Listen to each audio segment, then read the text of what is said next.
Hello my dear students. In the last video lecture I had completed chapter number 2 of statistics, that is linear correlation. In this video lecture I am going to start the third chapter of statistics, that is linear regression. Almost the second, third and fourth chapter are interrelated to each other. If correlation is clear to you, then regression would be easily understandable to you. So first of all, we have to understand what is linear regression. Students revising or going on to flashback of linear correlation, the first video lecture, if you verify, then we had clarified what is the meaning of linear correlation. It means the relation between two variables, that is two correlated variables who are having relation with each other. The relation can come either positive or negative, or it can be also zero. But correlation coefficient fails to give the estimated value of the dependent variable for any given known value of independent variable. Now in last chapter also we are very much clear what is the meaning of dependent variable, what is the meaning of independent variable, what is cause and effect relationship. Dependent variable, that would be y, and independent variable, that would be x. Because of the change in independent variable, it creates a change in the dependent variable. So independent variable, there is no any effect, but because of the change in independent variable, it creates an effect on the dependent variable. So independent variable is a cause and dependent variable is its effect due to cause, that is independent variable.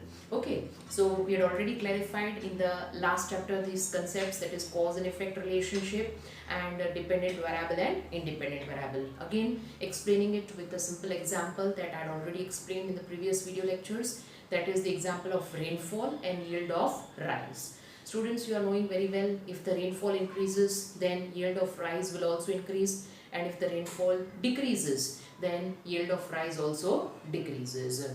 So there is relation between these two variables. Now out of these two variables, which is independent variable and which is dependent variable. So rainfall is an independent variable and yield of rice is a dependent variable. So what is the cause over here?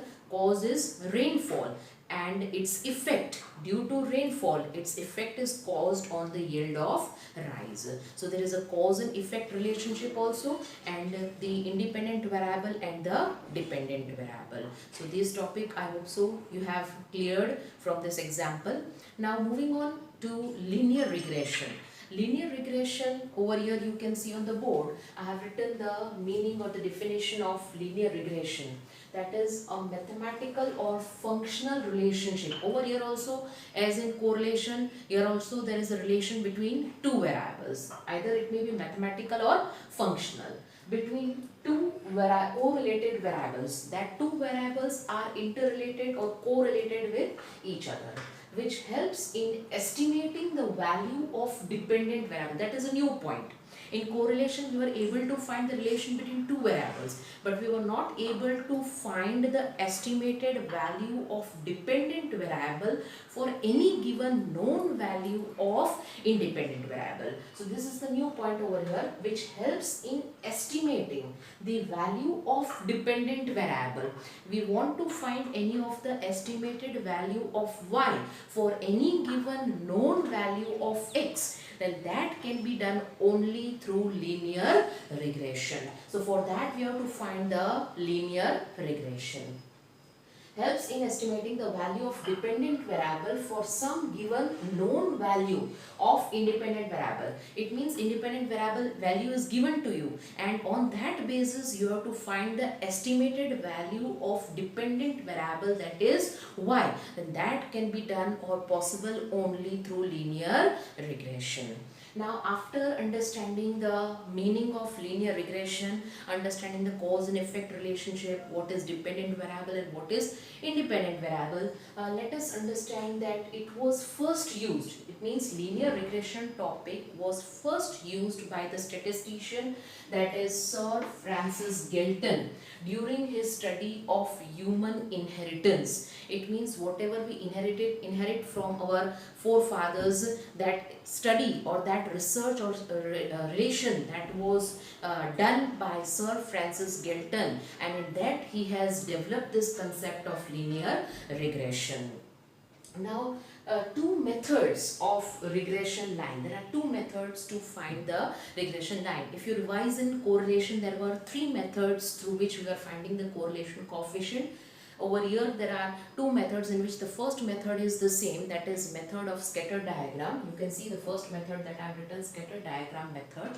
But over here we have to do the practical sums related to only the second method, that is least square method. In case of scatter diagram method, there is one limitation. For any given value of x, the estimated value of y comes more than 1. So any particular value of estimated value of y doesn't come by applying the scatter diagram method. More than one estimated value comes for any given value of independent variable x. So we cannot get the best fitted line through the scatter diagram method. So this method is practically not viable. So practical sums are also not asked of this method. Moving on to the main part of the chapter, that is the least square method. Now in least square method, you can see the sum of squares of errors is minimized. It means whatever the errors that has been occurring in the scatter diagram method, that are being minimized while obtaining the regression line by this method. It means whatever the shortcomings of scatter diagram method that are removed, that errors are minimized by this method. That's why this method is called the method of least square. So this method is given the name of method of least square. It means minimum errors are being occurred by finding the value of regression line as per the least square method. Now the formulas, before moving on to the formulas, over here you can see I've used the word that is B. In correlation coefficient, we were denoting correlation coefficient by R. Now in case of regression coefficient, we'll be denoting it by B. So everywhere we have to utilize the word that is B. Okay, so the first formula, you can see that I have written B is equal to sigma x minus x bar y minus y bar upon sigma x minus x bar whole square. This value or this formula is similar to the correlation coefficient, in that y value also we were finding out. Over here sigma x minus x bar y minus y bar upon sigma x minus x bar whole square. With this formula will be utilized when the value of x bar and y bar are integers. It means they are not in fractions, but exact value without any point, the value of x bar and y bar are coming. Then we have to utilize this formula. Now the second formula to find B, this almost formula looks similar. If you revise for R, that is correlation coefficient, we were utilizing this formula also, in which the value of x and y that were small. If the data is very small, and easily you can do the calculation without much calculation with help of KLC, then we were utilizing this formula, that is n sigma xy minus sigma x into sigma y upon n sigma x square minus sigma x whole square. If you remember the formula of correlation coefficient, that is R, then easily you can remember this formula, because it is just the half part of the correlation coefficient. Now the third formula that I have not written over here, that is of UV, that is the estimated value of x and y that we were finding. In place of x we are putting u, and in place of y that we are putting v. So that value of in place of here, the formula would be n sigma uv minus sigma u into sigma v upon n sigma u square minus sigma u whole square.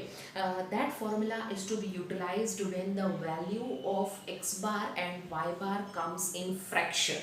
This formula is to be utilized when the value comes in integers, and UV formula is to be utilized when the value of x bar and y bar comes in fraction. At that time we are taking the estimated value nearby to the round figure or nearby to multiples of 5 in order to easily do the calculation. So that we are assuming as u and v. So in place of x and y will take u and v, otherwise the formula remains the same. So these are the basic three formulas to find the b value, that is regression coefficient. Now over here the third formula that I have written over here, that is a is equal to y bar minus bx bar. Now what is a and b over here? You are very much familiar with this two, that is y bar and x bar. You are knowing what is x bar and y bar. But a and b are constants. But a is called the intercept of regression line and b is called the slope of regression line. Whatever the slope comes, that is denoted by the constant term, that is b, and whatever the intercept of regression line comes, that is denoted by the constant term, that is a. It means in the formula the value of a and b that are called as constants. Okay, so by this formula you will find the value of b, and by this applying a is equal to y bar minus bx bar, you will be finding the value of a. And after getting the value of a and b, you have to find the estimated value of y. Y means that is dependent variable. The main concept of this regression is to find the estimated value of y for any given value of x. So over here we have to find the estimated value. For estimated value we are utilizing this type of symbol. It is called y cap. Estimated value of y. In how to denote it? That is denoted by the word that is denoted like this way, that is y cap. Okay, so to find the last step in the sum that you have to find, that is the estimated value of y. So it is told as or denoted as y cap is equal to a plus bx. X value would be given to you in the sum. Any particular known value of x, that is independent variable value, would be given to you, and on the basis of that value of independent variable you have to find the estimated value of y. And a and b value we had already found. First you will find the value of b, then by applying this formula you will be finding the value of y. You will be finding the value of a. After finding the value of a and b, you will be putting it in the last equation, and x value would be given to you in the question. So last step that would be to find the estimated value of y, and that is denoted by y cap. It is called as y cap. Okay, so now up till here the basic concept, what is the main difference between correlation coefficient and regression, that we have understood. We have understood the two methods to find the regression coefficient, and what is the main difference, and how to find the regression coefficient through the method of least square. The formulas also we had discussed. Now in correlation coefficient also we had understood the interpretation of correlation coefficient. In the same way here also we'll understand the interpretation of b, that is regression coefficient. If b is greater than 0, b means regression line or regression coefficient. If the regression line, that is b value, is greater than 0, if the value at the end of your answer comes greater than 0, then it is understood. What is the interpretation? That increase in the value of x implies estimated increase in value of y. It means value of x increases. X, what is x? X is an independent variable. Due to increase in the value of independent variable x, there is an estimated increase in the value of y. It means there is direct relation. If the value of x increases, value of y also increases. So the interpretation that when the value of b comes greater than 0, then there is a positive or direct relation between the two variables, that is x and y.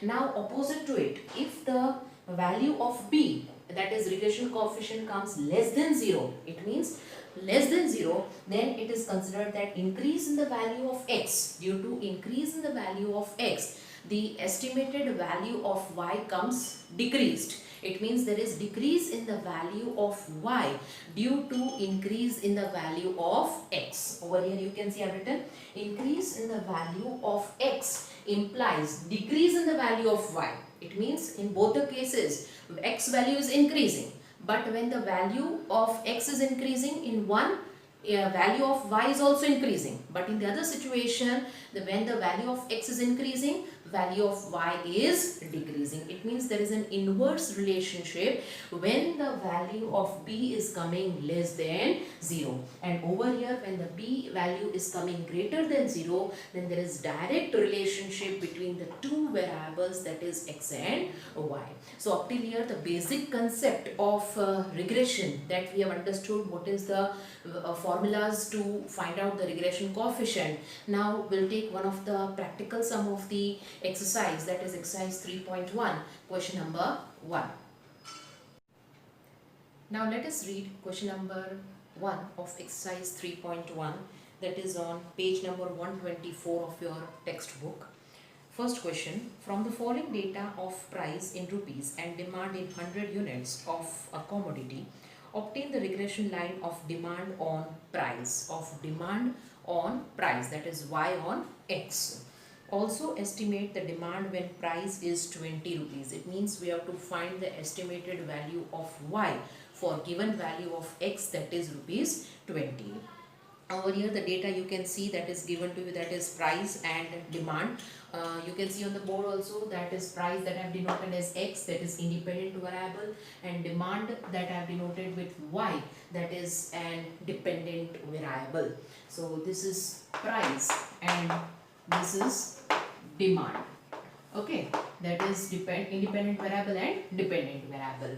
Now first of all we have to decide which formula of regression will be applied over here. For that we have to find the total of x, that is sigma x. Sigma x that comes to 96 and sigma y that comes to 60. Now we have to find out first of all x bar and y bar. So x bar value sigma x upon n, you are knowing very well the formula, and in case of y bar sigma y upon n. X bar sigma x upon n, sigma x total comes to 96. So 96 divided by 6, that total number of observations you can see that there are 6 observations. So 96 upon 6, it will come to 16. And in case of y bar, you can see the value of sigma y that comes to 60.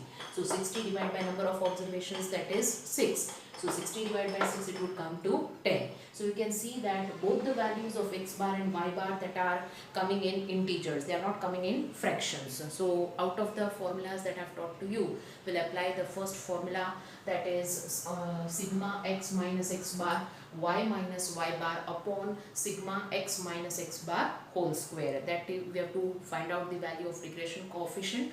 And also we discussed that regression coefficient always will be denoting by the letter, that is b. Okay. Now sigma x minus x bar y minus y bar. So first of all we have to find out x minus x bar y minus y bar. Then we have to multiply both the values and we have to find the square of x minus x bar whole square. These many columns we have to make. Okay, so first of all x minus x bar. What is the value of x bar that we have found out? That is 16. So each and every value of x that will subtract from 16. So first value 12 minus 16, it would come to negative 4. Then afterwards 14 minus 16, that is minus 2, 15 minus 16 minus 1, 16 minus 16 0, 18 minus 16 2, and 21 minus 16, that would come to 5. Students, you don't need to do the total of x minus x bar and y minus y bar, because in formula we require only total of these two values, that is sigma x minus x bar, y minus y bar, and column of x minus x bar whole square. So we don't have to do the total of these two columns, first two columns. In the same way, now we have to find out y minus y bar. Y bar value, that is 10. So each and every value of y that will subtract from y bar, that is 10. So y value, that is 18. So 18 minus 10, it would come to 8. 12 minus 10, it would come to 2. 10 minus 10, it would come to 0. 8 minus 10, so minus 2. 7 minus 10, so minus 3. And 5 minus 10, so it would come to minus 5. After finding both the values, we have to do the multiplication. Over here x minus x bar, y minus y bar, it means multiplication of these two columns. So 4 8s are 32, minus 32, minus 22, so minus 4, over here 0, 0 into minus 2, so again 0, 2 3s are 6 but negative 6, 5 5s are 25, so minus 25. So the total of sigma x minus x bar, y minus y bar, that comes to negative 67. Now we have to find out that is x minus x bar whole square. It means whatever the answer of x minus x bar, we have to multiply it twice. So over here 4 square, so it would come to 16. Each and every value, whether it is negative or positive, always its square that would come to positive. So over here none of the value would come as negative. So 2 square over here, that will come to 4, 1 square 1, 0, 0, 2 square 4, and 5 square, that would come to 25. Now the total of sigma x minus x bar whole square, that comes to 50. So these are the two values that we'll require in order to find the value of b. So here you can see I have found the value of b. That is, first of all, sigma x minus x bar whole y minus y bar, the value came to negative 67. So negative 67 upon sigma x minus x bar whole square value, that came to 50. Dividing both these values, the answer of b, that comes to negative 1.34. Already we had discussed what is b and a. B is the slope of regression line and A is the intercept of regression line. This type of answer question that was asked in the last board examination in section B. So again that I have revised you this two. Most of the students have given the incorrect answer for this type of question that was asked in section B. Okay, so B is the slope and A value, whatever we are finding, that is the intercept of regression line. Now after finding the value of B, next step that we have to find the value of A. So what is the formula to find A? That we have already discussed, that is y bar minus bx bar. Okay, so y bar value we had already found out. Over here you can see that is value 10. So 10 minus value of b, that we have found out, that is minus 1.34, multiply by x bar, that we already found out, that is 16. So multiply by 16. Multiplying these two values, it would come to 21.44. 21.44 plus 10, it would come to 31.44. So now we have got the value of A, we have got the value of B. So we have to find the estimated value of Y, that is denoted by Y cap. What is the formula to find the estimated value of y? That is a plus bx. Basically these three formulas you have to remember. The first formula to find b, second one to find a, and the third value to find the estimated value of y, that is y cap. Y cap is equal to a plus bx. Y cap is equal to a value that we have found out, that is 31.44, plus b value already we have found out, that is minus 1.34, and x value that is given to you in the question. See, in the question it is given to you, estimate the demand when price is 20 rupees. Now what is price? Price is the independent variable. Independent variable value that is given to you, that is 20. When the value of price is 20, what would be its demand? It means we have to find demand, that is estimated value of y. So x value that is given to you, that is 20. So here I have written, see, if price is, that is rupees, x is equal to 20. Then y cap is equal to, by putting value of x in this equation, 31.44 plus minus 1.34 into x value, that is 20. So multiplying 1.34 into 20, it would come to negative 26.8. 31.44 plus minus minus. So 31.44 minus 26.8, it would come to 4.64. It means when the price, that is the value of x, is 20 rupees, at that time the demand for the product in units, that would be 4.64 units. The value of y that is given to you in units, 100 units. So here you have to write, that is 4.64 units. And last one, conclusion line that you have to write, that if the value of x, that is price, is rupees 20, then the value, estimated value of y, that would be 4.64 units. That comes the demand of that product. Okay, so this was the first practical sum that we had studied. That's all for today, students. In the next video lecture, still we'll be doing more sums related to this type. Till then, keep practicing, revise this video lecture, and goodbye.